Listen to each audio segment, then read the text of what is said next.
Hey guys, welcome back to the channel. So I'm actually starting to build a diorama, and I've used a couple of things. These are like normal cork pieces that you usually put like hot pans on or something to prevent the heat from getting onto like tables or whatever. So I'm just using, I cut them up. You can see here I've cut them up just using a normal razor here. Just cut them into shape in here and then just glue them onto this piece of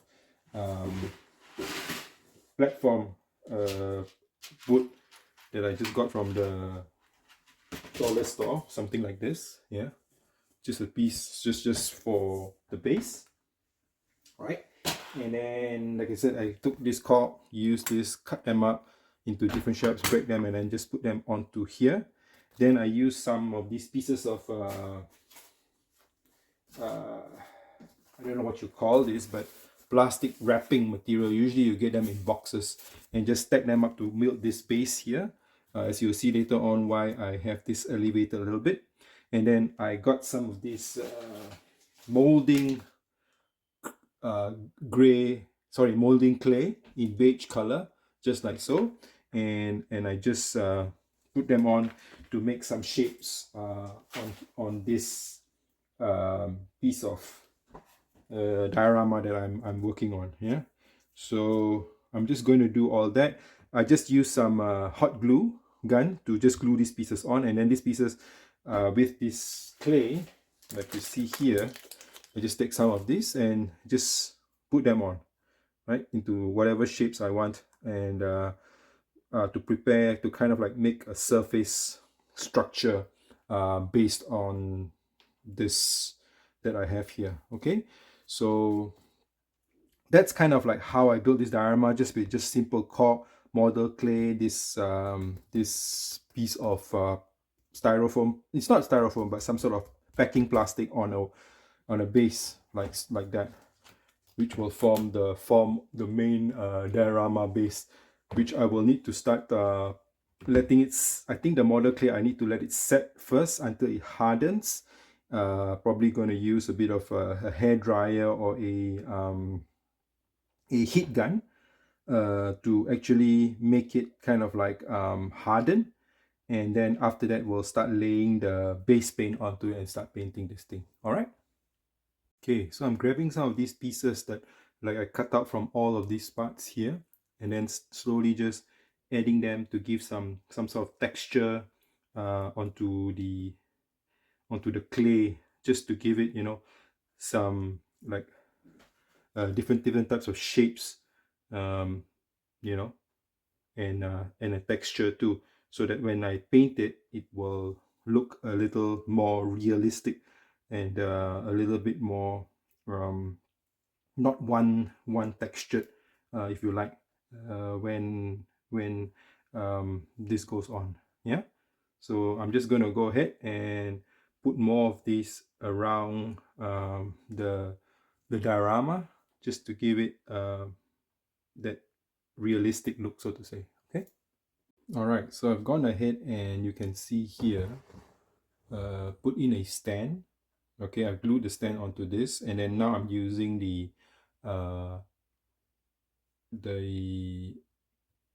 clay to actually kind of like create a like a structure around it, just to kind of like hide the entire action base. Okay, so I'm just going to do that and then let it dry. Okay. All right, so everything is more or less, I think, dry now, and I'm just going to start painting with some acrylic paint, just from the dollar store. Just squeeze a little bit. I'm just going to try whether I need to dilute it or not. Take some, and then this will be the base color. So this will form the base of the kit. Yeah, I will likely going to put some water to, so that it will allow me to paint over it more easily. And then yeah, that's going to be the first part, which is painting the base color, which is going to be black. All right, so I finished more or less painting the base. It's not easy, especially when you have a lot of small crevices. So I took a brush like this and then went into all the nooks and corners to try and cover as much as possible. I still notice that I have still some parts that I still need to cover up. And I think this is the most tedious part of it. And I also noticed that the clay, a lot of it doesn't mm, adhere well to the different uh, surfaces and um, items that I use, because we have cork, we have some wood here, etc.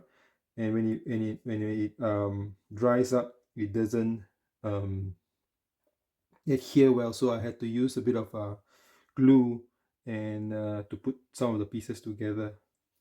Okay, hopefully they stay, and yeah, that will allow me to get on to the next portion of the painting of this diorama, to give it a bit more texture, a little bit more surface look or ground look onto this black base that we have here. Yeah, so that would be the next thing I would need to be doing after letting this base dry a little bit. I guess I could also use a airbrush to airbrush these black parts. I think it would be much faster, much more easier, I think. But I just thought I wanted to try this use of a normal acrylic paint that you can just buy from a dollar store. Yeah, this is just a normal acrylic paint. As you can see, this is what I just used, Crafters acrylic paint, just to paint this base. Yeah, and yeah, and see how it turns out. Most of the dioramas that we have built also been using this to paint it rather than using an airbrush. Yeah, it's gets, I guess, maybe it's slower, but definitely a more cost-effective way to actually paint a base, right? Versus using, you know, the more expensive paints that you will have, that you will use for airbrushing. All right, so I'm going to let this dry and set while then go on to the next step. All right, so the next step is I'm actually going to do a bit of a dry brushing technique, which I saw. I'm going to mix a bit of white paint with black to give it a little bit more of an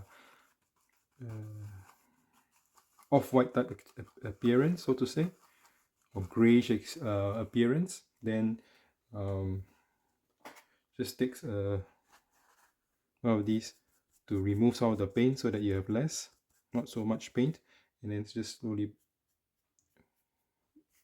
too much paint.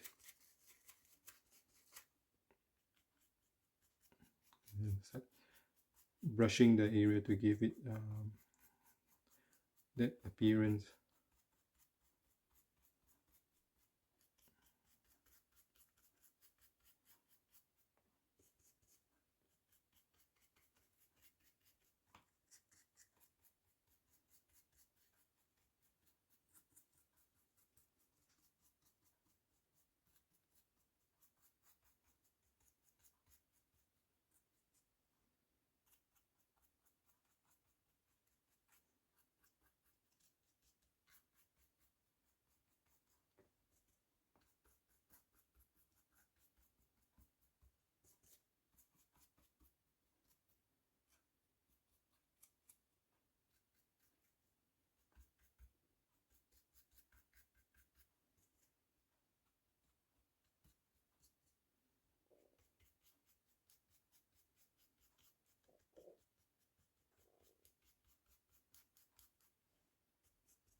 Yeah, and I'm just going to continue doing this for the whole diorama. All right, so all the dry brushing has been done with the grayish white, and then now I'm going to use a bit of this flat brown enamel paint from Tamiya to actually give it like kind of like a wash effect, to, you know, give it a little bit more realistic look. So I'm just going to kind of like paint it over this brown, you can see, just over this, and you will settle down the white base that we have already and give it a more realistic look. Okay.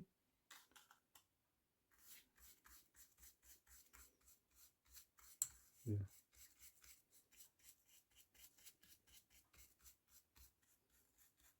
So I'm gonna go ahead and do that, and that will then kind of like finish off the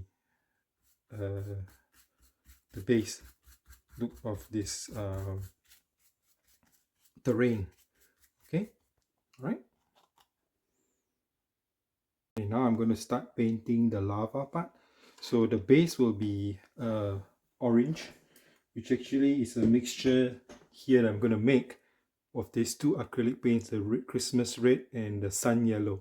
Okay, just to try to get it into an orange shade, but it should be more red than orange. Yeah, and I'm also putting a lot of water to make sure that it's quite thin, and then we start applying it onto the crevices here. Yeah, like here. So all these parts will be in red. So based on what I understand, you try to get the base, more of the base portion in this red as the first part. Yeah, make sure the paint is, the acrylic paint is thin with water, so that it's not too overpowering when you first put it in, right? And yeah, so I'm just going to go ahead and put this base as the first portion of this a lava look in the crevices here. Okay, I'm just going to go ahead and continue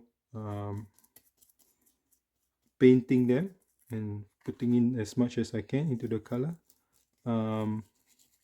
Yeah, this is the first coat of the lava base, which is like a more of an orangey red type of color. All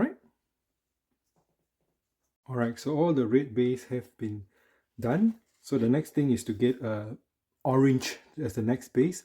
I mix a little bit of red to a yellow, hopefully to get a more orangey, bright orangey tone to it, which will form the next layer on top of the red. Okay, so this is the orange layer that I will start painting it as well onto the surface. Yeah, so the orange part goes on top of the red, and I think I did not mix water here because I want to make sure that this color is a little bit more thicker, so to say, to cover a brighter area of the lava. Okay, so I'm just going to go ahead, slowly paint all this in. Yeah, and then let it dry before going to the next color. Okay, so we'll go ahead and paint this up. All right, so you can see I have a bit of orange and red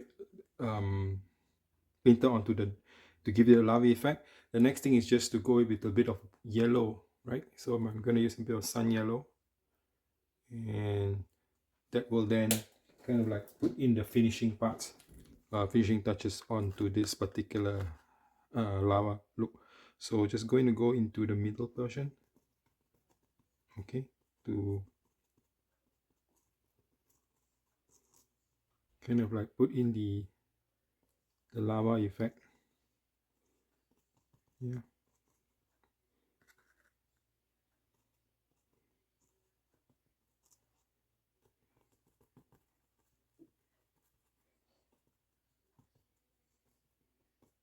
paint all starts blending in into the two different colors, right? The red and orange.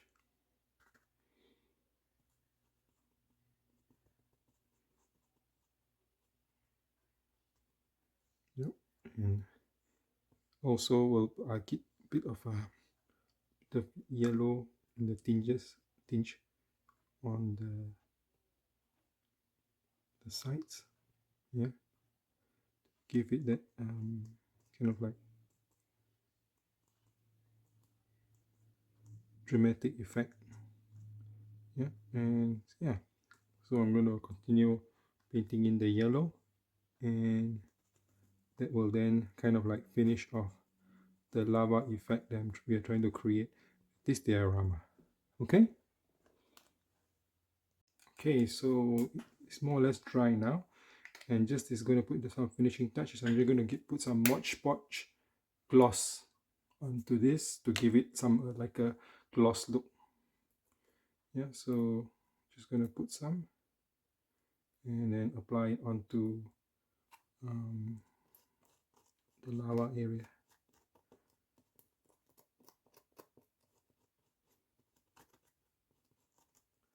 You'll give it like a gloss finish.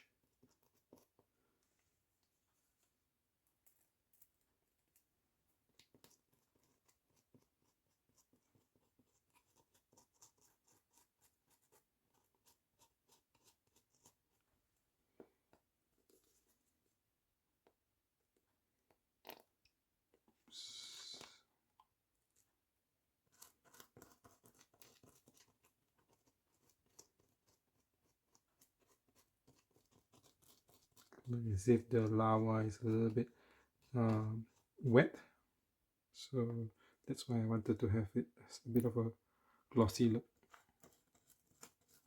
to the lava. Alright, so I'm just going to go ahead and put this Mod Podge gloss onto all the lava, and then we are more or less done. Alright. Alright, so the Mod Podge has all dried up, and I actually propped up one of my Gundams here as well. Okay, and there's going to be another guy here, so I'm going to put him on, as you can see here, right? That's the Sazabi coming on, and he will form the other part of the diorama. So they are like, it's basically the Char's counterattack diorama with the lava. Okay, so you can see a bunch of wires that's sticking out here. So we actually made another prop here using sponges, right, and then colored and then put onto a box with a contraction so that we can put all these in. Okay, and then over here too, you can see that all these wires dangling out here, again with the sponge, created something like a tower and painted it. So I'm just going to put all it together, and then you can see the entire diorama, right? So I put you can see I've slotted in all the wires into this, and then you just take a piece of mesh here and just cover it so that it conceals all those wires like so. See, that makes it a little bit more presentable and hidden, right? Then on this side you can see the wires as well put into this kind of like tower, and then I use a mesh again to kind of conceal all the wires. Okay, so now the whole diagram is in a way fully ready. Yeah, so that's how the whole thing looks like. Char's counterattack diorama with the new Gundam in the HWS suit, half naked, I would say, just to reveal the you can see his armor painted. Yeah, and then together with the Sazabi as well, its armor is also half naked with the armor being exposed in gold, painted in custom gold. Okay, so that's the battle of Char and Amuro. And you can see I've used some special LEDs for the fin funnels, right, to give it a look as if the beams are being shot out. All right. Alright, so hopefully this video has been good one for you. It's again my first experience creating a lava diorama, which I also learned from YouTube. Thank you for those who give me the inspiration to actually do this. And then the next video will show you the kit, this particular piece in a Gunpla competition that I just entered, not over the last weekend. Alright, thanks for watching guys. Hopefully this video has been a useful one to you. Cheers.